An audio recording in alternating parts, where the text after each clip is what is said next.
Hello lovers, welcome back to 22nd day of 30 days series of digital affiliate marketing. ఈ రోజు మనం content that converts మనం ఏదైతే content చేస్తామో అదే సేల్ గా కన్వర్ట్ అవుతుంది.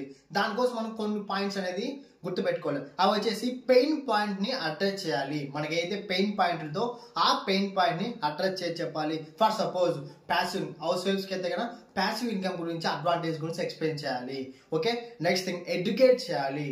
అసలు దానివల్ల యూజెస్ ఏంటి, అసలు ఆ ప్రోడక్ట్ ఏంటి దాని గురించి ఎడ్యుకేట్ చేయాలి.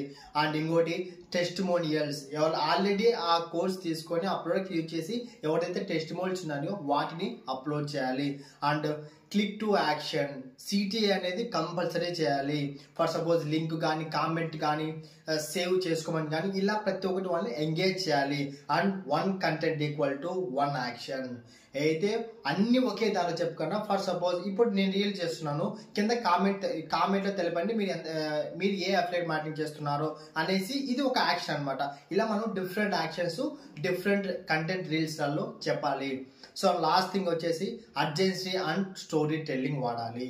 అర్జెన్సీ క్రియేట్ చేయాలి. ఎప్పుడైతే అఫిలియేట్ మార్కెటింగ్ మనం అర్జెన్సీ క్రియేట్ చేస్తామో, ఎందుకంటే ఆఫర్స్ వాళ్ళు మెంటాలిటీ అంటూ ఇప్పుడు ఈ రోజు ఉన్న మెంటాలిటీ రేపు ఉండకపోవచ్చు. సో అర్జెన్సీ క్రియేట్ చేస్తే సేల్ అప్పుడే కన్వర్ట్ అవుతుంది. So this is signing off. జై హింద్.